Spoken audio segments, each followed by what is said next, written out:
texto, nós vamos lendo, tá? Então eu quero convidar você a abrir em Gênesis capítulo 27.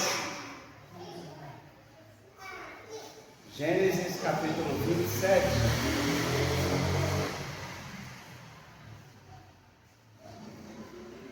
Mantenham a Bíblia de vocês aberta, porque os irmãos vão entender. Essa etapa do período da família de Isaac, ele começa no capítulo 26, meus irmãos, a partir do verso 34, e vai até o capítulo 28, verso 22.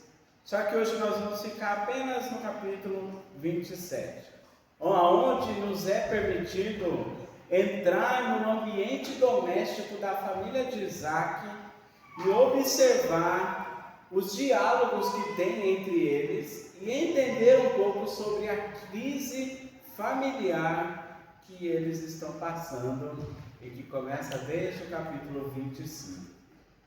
O texto, meus irmãos, ele é construído de uma forma interessante. Se você tiver uma caneta, um lápis, eu recomendo marcar. Por quê? À medida que essa narrativa e esse capítulo vai acontecendo, ele acontece por meio de diálogos. Então, se fôssemos para fazer bem dividido, são 5 cenas, 5 diálogos.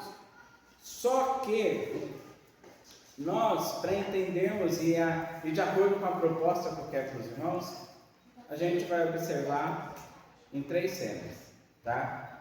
E eu quero que fique bem claro, meus irmãos, que fique bem claro isso.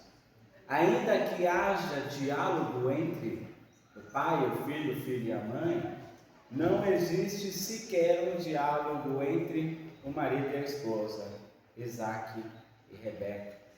Isso mostra, meus irmãos, e alguns comentaristas vão mostrar que é uma consequência ou uma ruptura no relacionamento conjugal dos dois, por causa daquilo que acontece no capítulo 26. Lembra que Isaac mente a respeito de quem era Rebeca, coloca ela numa situação de fragilidade? Os comentaristas vão dizer que não há diálogo entre os dois a partir daquele momento. E isso aqui no capítulo 7 fica um pouco nítido essa ideia, porque não há nenhum tipo de conversa entre os dois casais. Então nós vamos observar que é Isaac conversando com Esaú, é Rebeca conversando com Jacó, é Isaac conversando com Jacó, é Esaú falando com Rebeca e Rebeca falando com Jacó.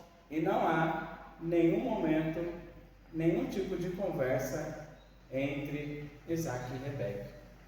Essa crise familiar. Então, o que eu quero tratar com os irmãos nessa noite? Falar sobre a importância da verdade no diálogo familiar. A importância da verdade no diálogo familiar. Nós vamos perceber que quando isso é levado à risca, algumas consequências são positivas, outras são negativas. Tá bom? Então, quando a verdade é levada a sério no diálogo familiar, em primeiro lugar, nós vamos ver que não haverá espaço para o individualismo. Quando a verdade reina no diálogo familiar, não há espaço para o individualismo. Vamos ler, do verso 1 ao verso 4. Diz assim o texto: Tendo-se envelhecido Isaque, e já não podendo ver, porque os olhos se lhe enfraqueciam, chamou a Esaú, seu filho mais velho, e lhe disse: Meu filho, respondeu ele, aqui estou. Disse-lhe o pai: Estou velho e não sei o dia da minha morte. Agora, pois, toma as tuas armas, a tua aljava e o teu arco, sai ao campo e apanha para mim alguma caça, e faze-me uma comida saborosa, como eu aprecio, e traze-me para que eu coma e te abençoe antes que morra. Meus irmãos, fica claro aqui, Isaac já está em uma idade avançada. Na cabeça dele, ele já está prestes a morrer, mas nós vamos ver que ainda ele vai viver mais alguns anos, mais de 15 anos ainda ele vive. Mas ele entende que é a hora de passar a bênção para o primogênito. À primeira vista, parece ser um gesto natural de alguém idoso. Parece algo natural do pai querendo abençoar o filho. Mas quando nós olhamos com atenção, meus irmãos, a gente vai perceber que Isaac começa a agir de forma errada, equivocada. Porque vamos pensar aqui, na tradição, naquele período no Oriente Médio, na tradição patriarcal, quando você vai transmitir a bênção para o filho mais velho, é algo público, é algo feito onde tem várias testemunhas observando. Mas Isaac torna isso em um ato secreto. Isaac torna isso em um ato privado, doméstico. Apenas ele e Esaú.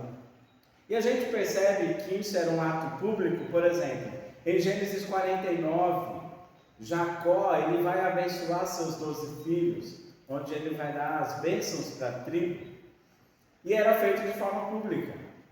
Todo mundo estava ali para ver quais seriam as bênçãos que o pai passaria para os filhos. Nós podemos ver também, por exemplo, em Deuteronômio capítulo 33, Moisés ele não vai para a terra de Canaã, ele vai ficar lá, o Senhor falou que ele não vai, e Moisés começa a abençoar as tribos, as nações, antes deles entrarem para a terra de Canaã. Então, Isaac aqui, meus irmãos, ele pega aquilo que deveria ser público e torna em algo privado. E percebam comigo, ele tenta entregar a bênção para Esaú. E possivelmente, meus irmãos, ele sabia que Esaú tinha desprezado a primogenitura. No capítulo anterior, quando Jacó engana Esaú, e Esaú não quer saber disso. Provavelmente Isaac sabia disso, mas ele quer abençoar aquele filho que ele mais ama, Esaú. E isso nos mostra algo doloroso. Pensem, Isaac era para ser uma pessoa sábia, madura, principalmente pela sua idade avançada.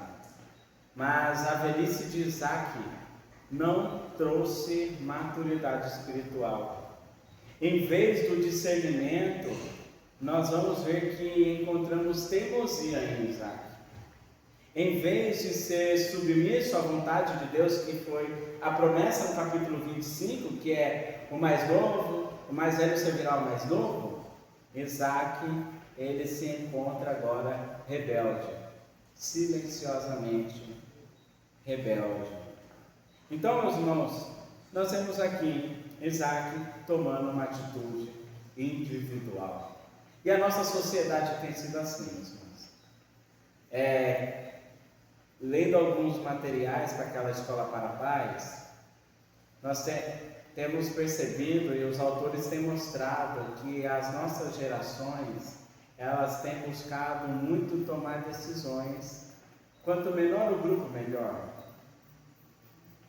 São decisões mais individuais, porque elas querem decisões que confortem o seu coração. Elas não querem ouvir conselhos que muitas vezes vão ser contrários àquilo que já decidiram no seu coração. E Isaac, meus irmãos, ele está agindo assim.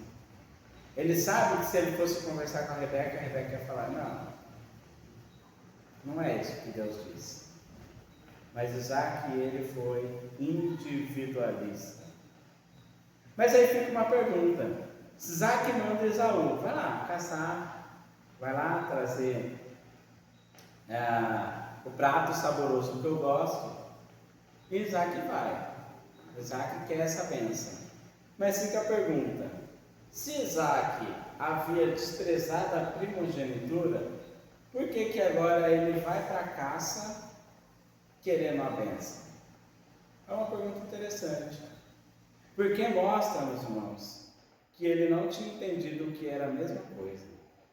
Primogenitura e a bênção aqui que Isaac ia dar sobre ele era herança, a responsabilidade familiar, os privilégios pactuais, a liderança sobre a casa, sobre os servos, sobre tudo aquilo que Isaac tinha.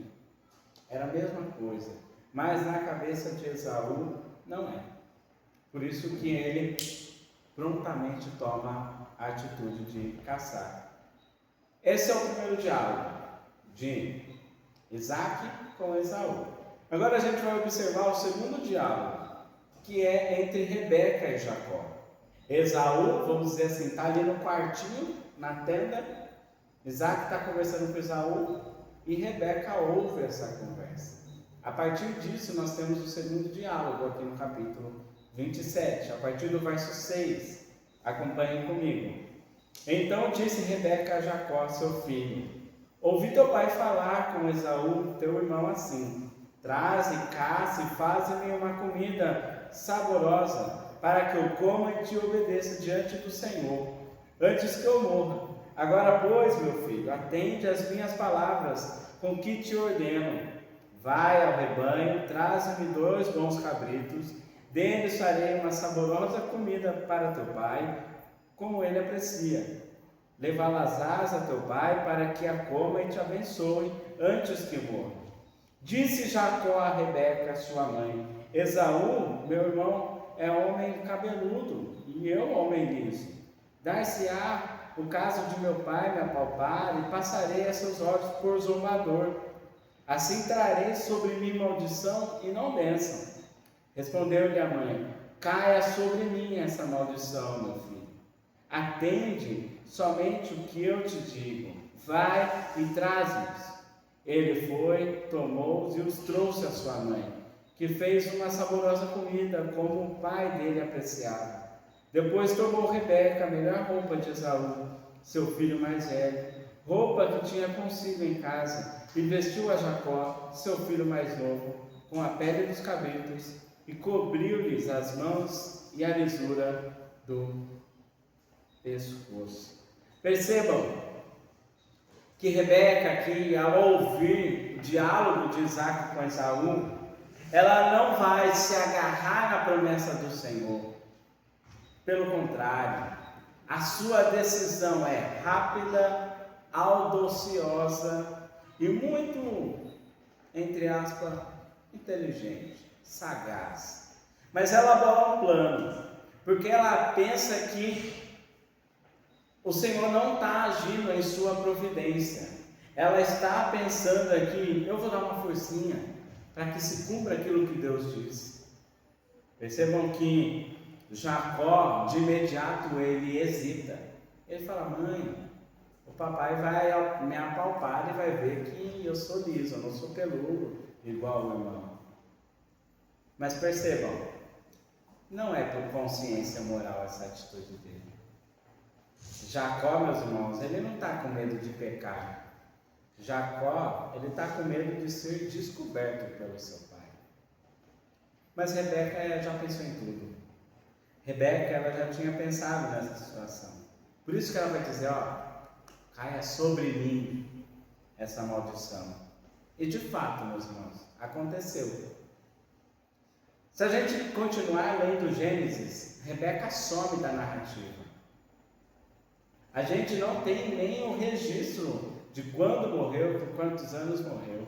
No máximo, implicitamente, acho que é no capítulo 48 ou 38, que narra que a família de Abraão e de Isaac foi enterrada no mesmo local. E aí, para perceber como que isso aconteceu, Débora, que é sua escrava, é registrada em Gênesis, o dia da sua morte, a idade da sua morte. Ou seja, ela bateu no peito e falou: caia sobre mim a maldição, se isso der errado. E de fato aconteceu. Feito então todos os preparativos que ela tinha bolado. Traz lá o cabrito, Jacó. Eu vou preparar a comida. Eu conheço o tempero que Esaú usa. Eu vou preparar e você vai levar. Feito todos esses preparativos, Jacó, podemos dizer que ele foi um garçom. Ele pega a comida de sua mãe e leva até seu pai. E é aí que o teatro começa. É aí que o teatro começa.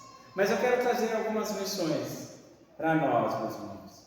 Que há um grande perigo quando não há um diálogo dentro de casa. Há um grande perigo. Rebeca, ela não tem mais essa conversa com o marido. O casamento de Isaac e Rebeca mostra que estava deteriorado. Havia se rompido muitas coisas. A família ela já não está trabalhando conjuntamente, mas agora ela conspira um contra o outro, cada um buscando o seu interesse. E aí fica uma lição importante para nós, porque nós vemos Abraão e Sara sempre tendo a troca e a conversa entre um cônjuge e o outro. É importante o marido e a mulher ter essa conversa. É importante os filhos, junto com a mãe, com o pai, ter essa conversa.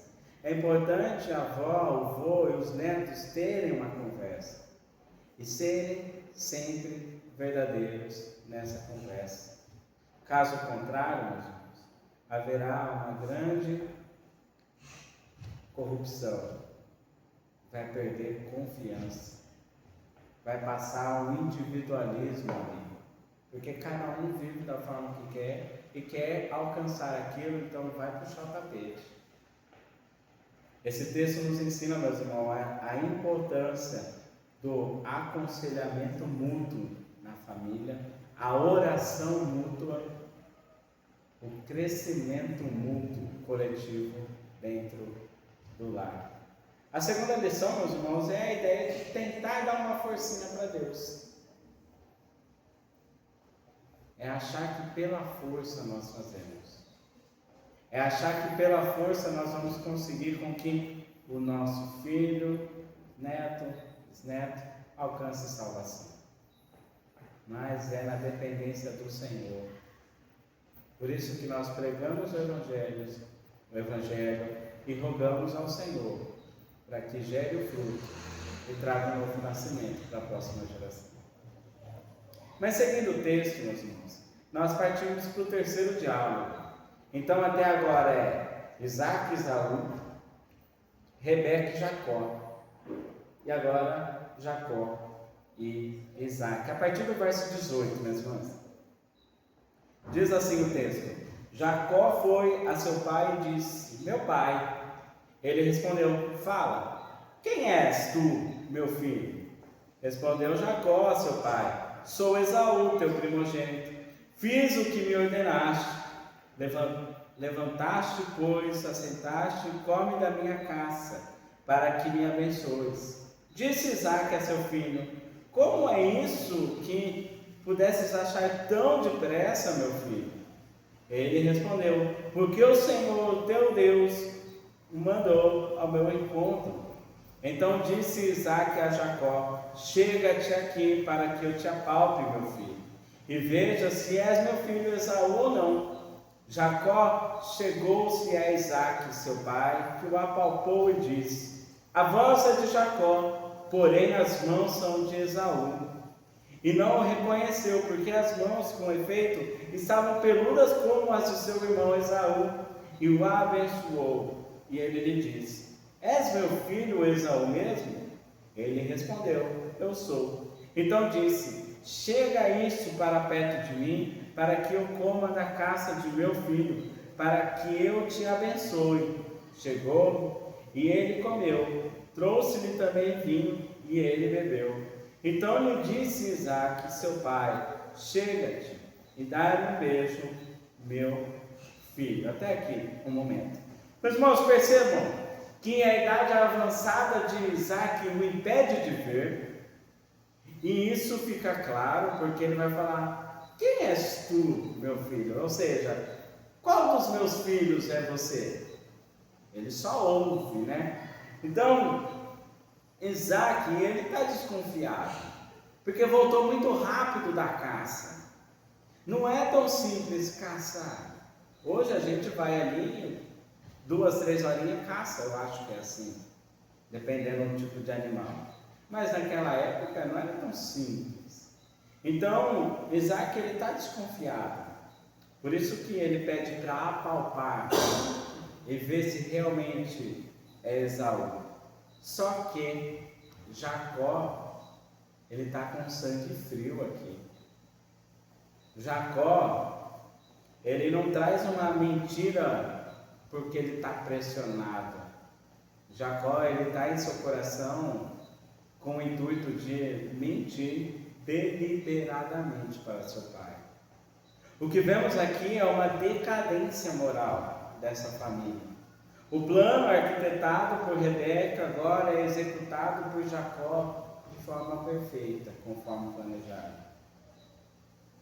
De forma que o texto e essa narrativa mostra para nós as consequências dolorosas do pecado num ambiente familiar, no qual o pai que deveria demonstrar respeito, o filho deveria demonstrar respeito para o seu pai, aqui ele mostra que não tem nenhum respeito com o seu pai Isaac, a ponto de mentir deliberadamente.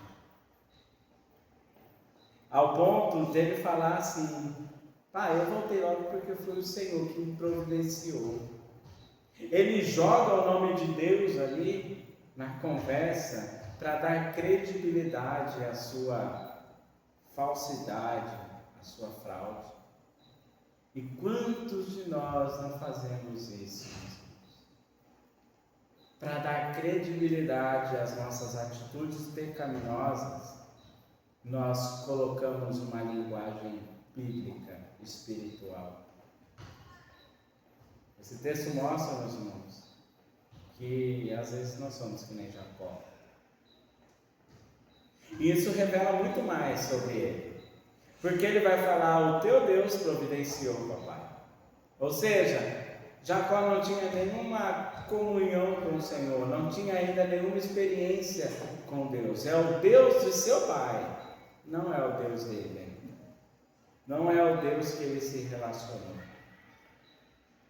Então, quando Isaac fala: nossa, a voz é de Jacó, sabe o que essa frase mostra, meus irmãos? A confusão espiritual daquela casa.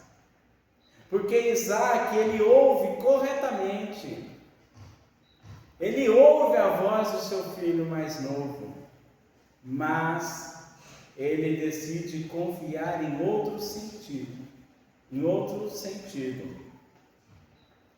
que é no seu tato. Ele quer apalpar e ele confia no que ele apalpou. Ou seja, depois dele confiar no cheiro, porque Esaú faz um prato gostoso, ele mostra que ele confia naquilo que ele rela, ao invés daquilo que ele ouve. E ouvir, meus irmãos, tem um papel importante, porque Deus ele fala a Israel de forma audível muitas vezes. Nós vemos no Novo Testamento, as pessoas ouviram Cristo Jesus falar audivelmente.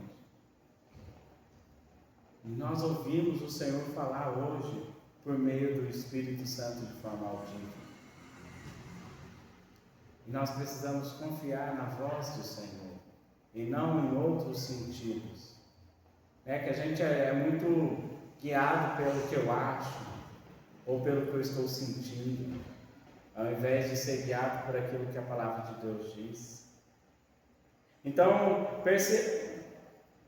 o homem aqui, Isaac, ele é espiritualmente responsável pelaquela casa, só que agora ele decide discernir a vontade de Deus pela carne, não pela fé. E há uma grande ironia aqui nesse texto, porque no capítulo 25, verso 28, diz que Isaac amava Esaú porque ele apreciava sua caça. Só que o seu coração ali era governado pelo apetite, e agora nesse texto o seu coração é governado e é enganado pelo paladar. Da mesma forma que ele amava Esaú, ele é enganado pelo paladar. Essa é a grande ironia do texto. Mas percebam que Jacó ainda continua no seu plano. E vai dar tudo certo. Porque a partir do verso 27, Isaac começa a abençoar o seu filho. Vai dizer que é uma prosperidade material. Diz o texto: Deus te dê do orvalho do céu e da exuberância da terra, e fartura de trigo e de mosto. A segunda bênção tem a ver com uma questão de superioridade política e familiar. Sirvam-te povos e nações, se encurvem diante de ti, e você será senhor dos teus irmãos. A terceira bênção é um pacto de aliança, de proteção. Maldito seja o que te amaldiçoar, e abençoado o que te abençoar. É a mesma aliança feita com o vô Abraão, que agora está sobre Jacó.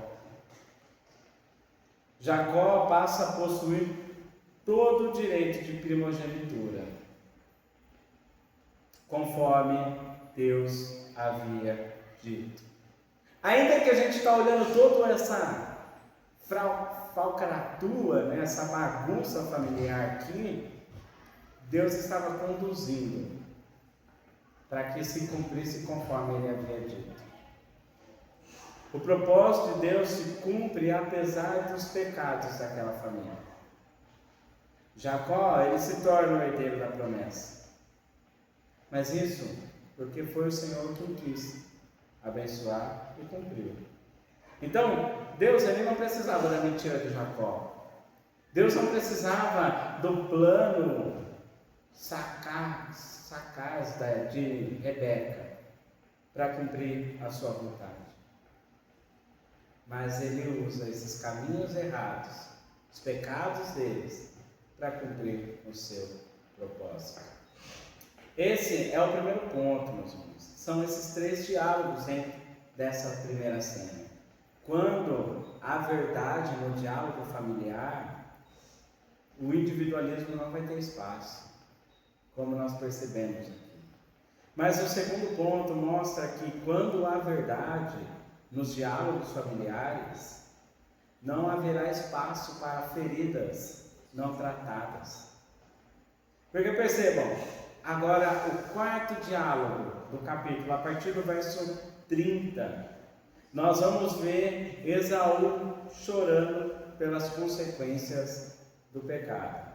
Diz assim, verso 30: Mal acabara Isaque de abençoar a Jacó, tendo este saído da presença de Isaque seu pai, chegou Esaú seu irmão da sua caçada, e fez também ele uma comida saborosa, e trouxe a seu pai, e lhe disse: Levanta-te, meu pai, e come da caça do teu filho, para que me abençoes. Perguntou-lhes Isaque seu pai: Quem és tu? Sou Esaú, teu filho, teu primogênito, respondeu. Então estremeceu Isaque de violência e comoção e disse: Quem é, pois, aquele que apanhou a caça e me trouxe? Eu comi de tudo antes que vistes, e o abençoei, e ele será abençoado. Como ouvisse Esaú tais palavras de seu pai, bradou com profundo amargor e lhe disse: Abençoa-me também a mim, meu pai. Respondeu-lhe o pai: Veio teu irmão astuciosamente e tomou a tua bênção. Disse Esaú: Não é com razão que se chama ele Jacó? Pois já 2 vezes me enganou, tirou-me o direito de primogenitura e agora usurpa a bênção que era minha.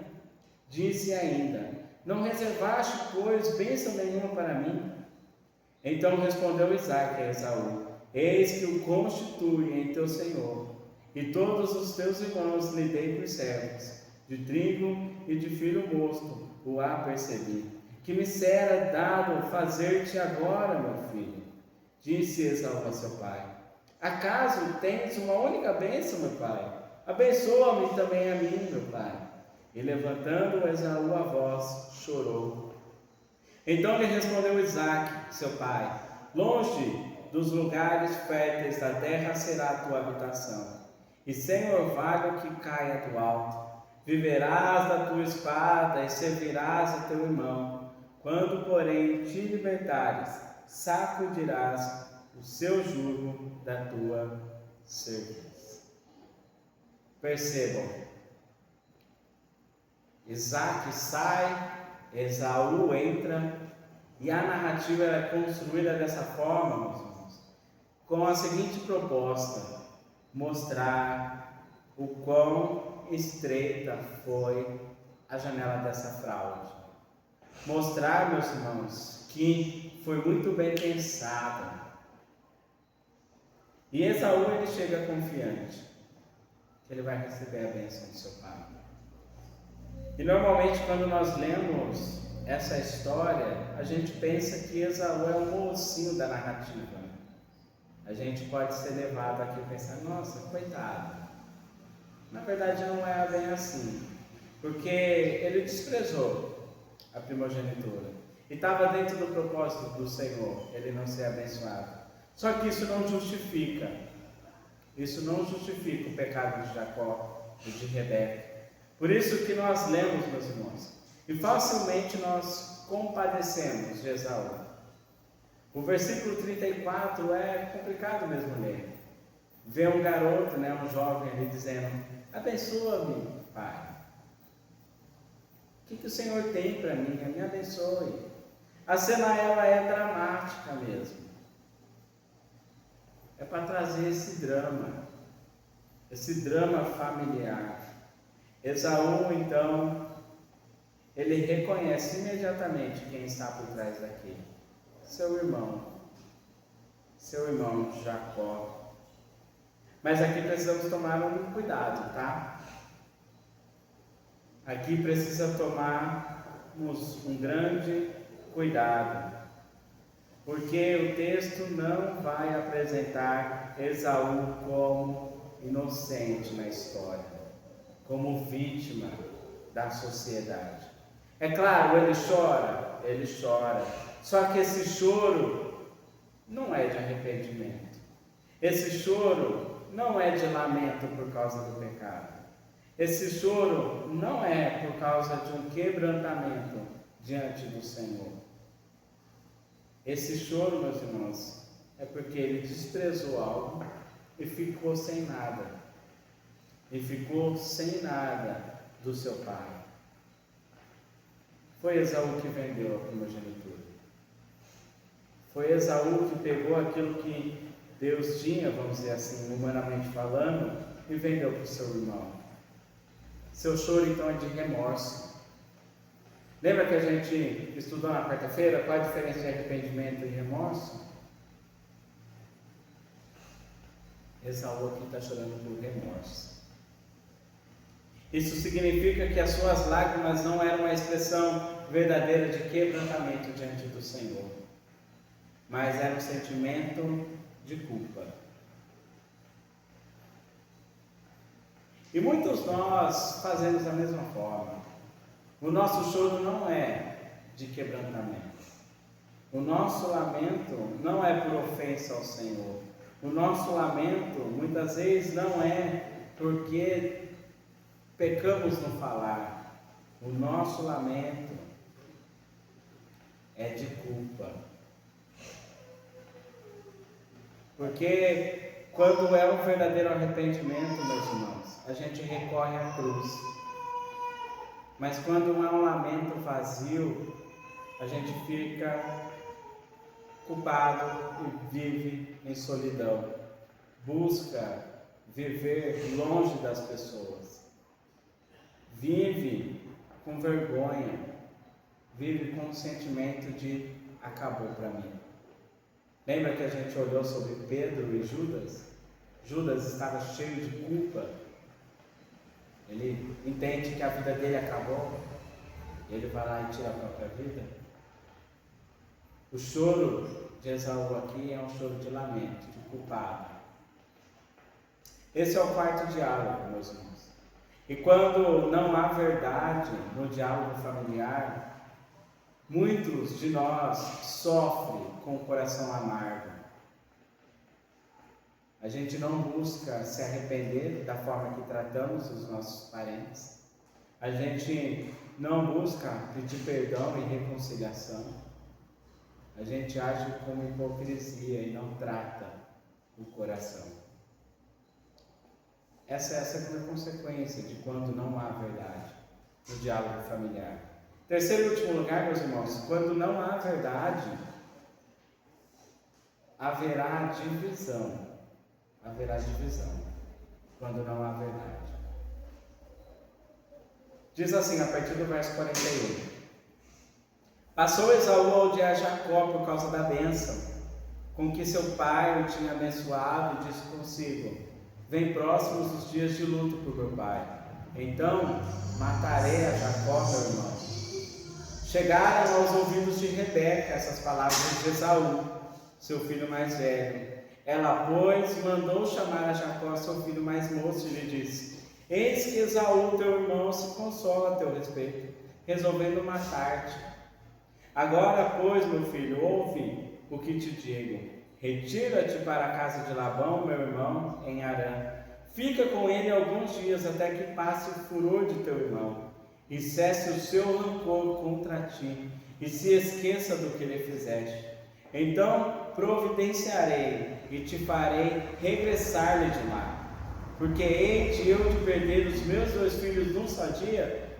Disse Rebeca a Isaque: aborrecida estou da minha vida por causa dos filhos de Et. Se Jacó tomar esposa dentre as filhas de Et, tais como essas, as filhas da terra, de que me servirá a vida? Entendam, chegamos no ponto final da narrativa e o desfecho dela. Rebeca colhe o que plantou. Jacó colhe o que plantou. Rebeca, meus irmãos, ela tinha um filho favorito. Ela tinha um filho que convivia com ela dentro de casa, mas por consequências do seu plano pecaminoso, ela perde a presença do seu filho que mais amava. Jacó agora é instruído por ela: vai para a casa de Labão, porque meu filho mais velho quer tirar sua vida. Esaú está muito bravo com você, Jacó. Sai daqui, vai para Labão. Jacó, que era um cara que vivia dentro de casa, que recebe das bênçãos de Isaque, ele não desfruta dessa comunhão do lar mais. Ele tem que sair correndo. Ele não desfruta de imediato a bênção que recebeu de seu pai, porque ele tem que ir para outra terra. Esaú, meus irmãos, ele está tomado pela dor, ele está tomado pela amargura. Isaque está tomado pela vergonha, porque foi enganado. Percebam as consequências nessa família agora. Percebam que houve uma grande divisão por não ter um diálogo entre o marido e a mulher, principalmente. O consolo de Esaú, podemos dizer assim, é homicida. Porque ele já está pensando na morte do seu pai que está próximo, e ele já está pensando em arrancar a vida do seu irmão. O pecado, quando ele não é tratado, ele amadurece e vai destruindo o coração e a vida da pessoa. E mais uma vez nós vamos ver aqui, meus irmãos, que aquilo que começa com favoritismo, lembra lá no capítulo 25? Agora nós vemos manipulação, a gente vê as consequências disso. A intenção de um assassinato por parte de um filho. Rebeca, meus irmãos, ainda que reconheça a gravidade da situação, ela diz que poderia perder os 2 filhos em um dia só. Por quê? Porque se Esaú matasse Jacó, ela não perderia apenas Jacó, mas também o outro, porque sofreria as consequências do seu ato. Ela reconhece a bagunça que virou a sua atitude. E mesmo nesse momento, a gente vai perceber que não há transparência na família.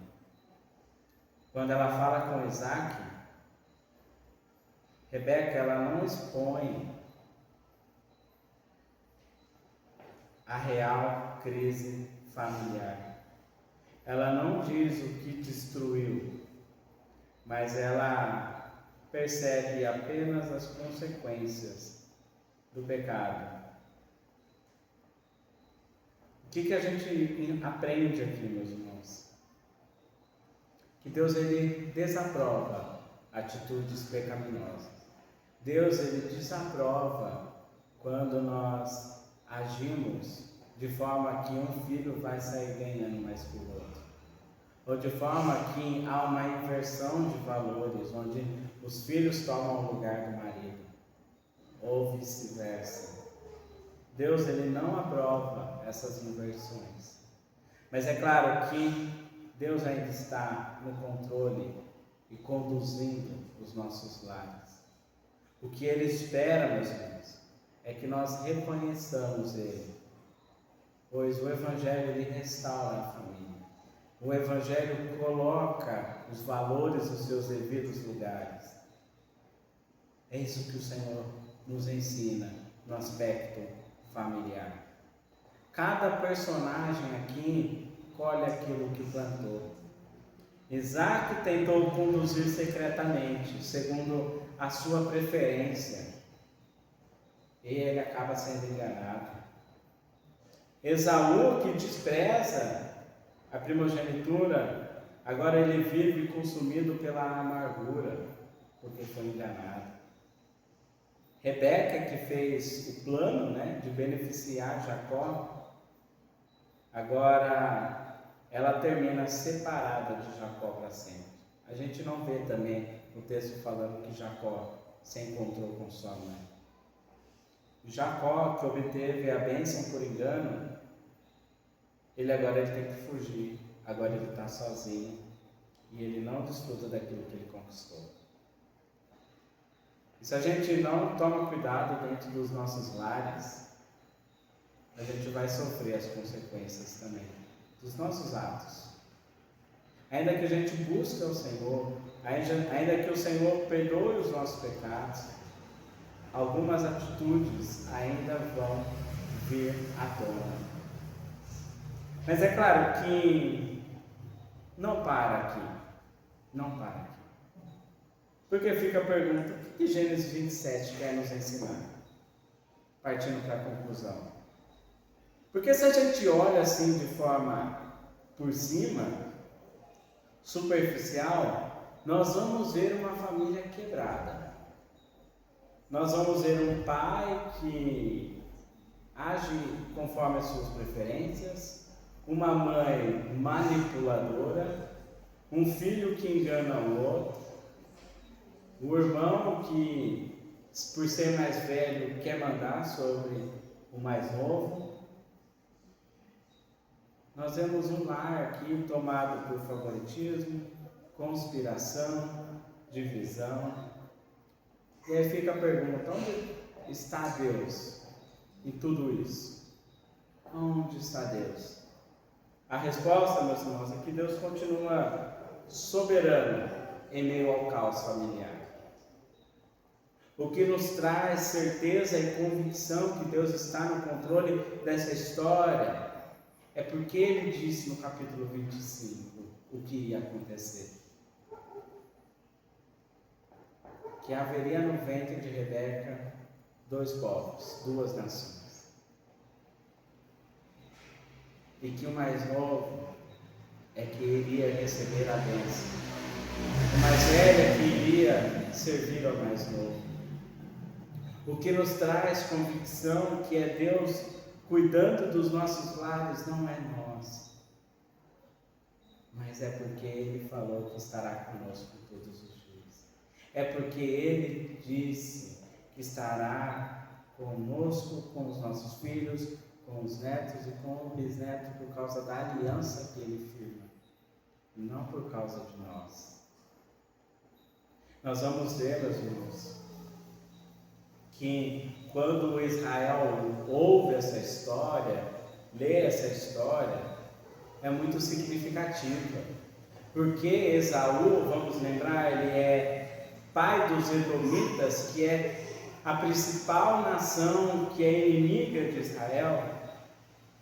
Ao ler isso, eles vão ver que Deus abençoou Jacó, os descendentes de Abraão, Isaque e Jacó. Foi a Jacó que Deus abençoou e não a Esaú.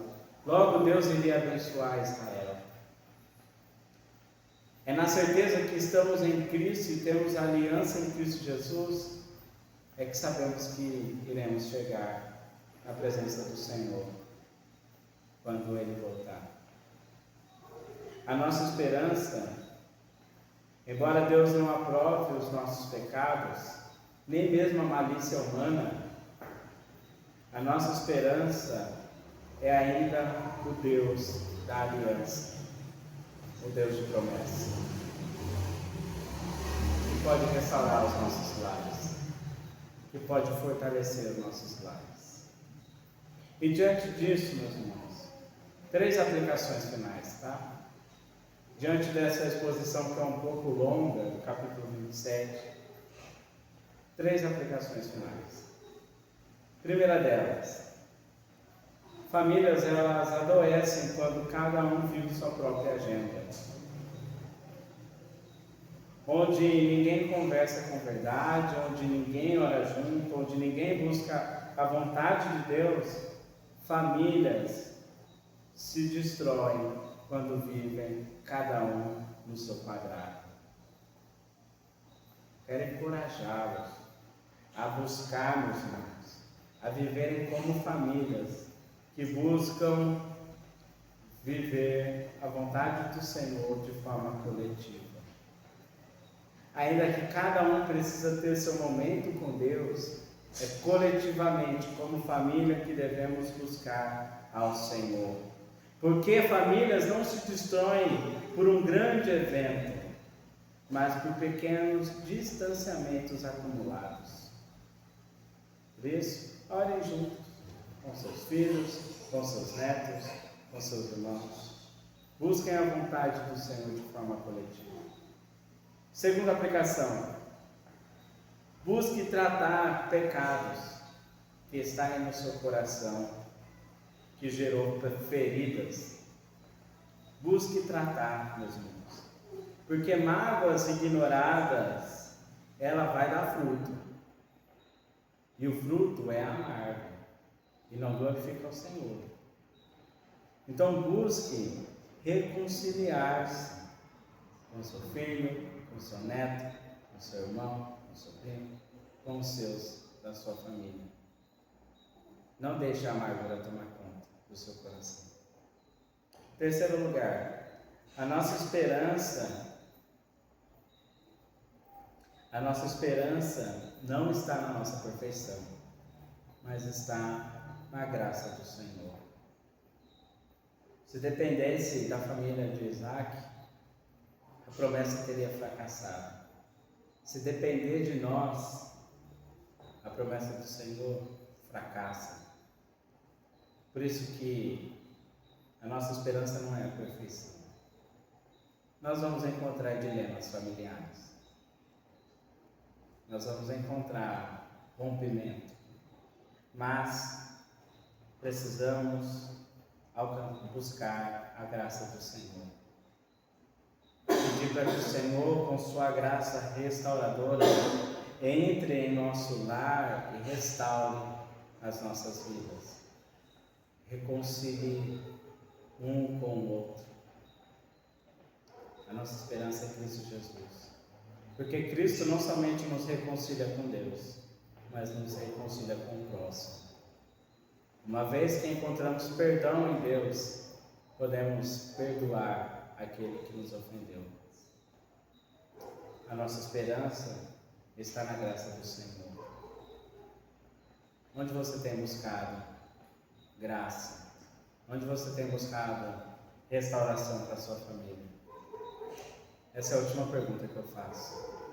O que eu e você vamos levar para casa? Vamos orar?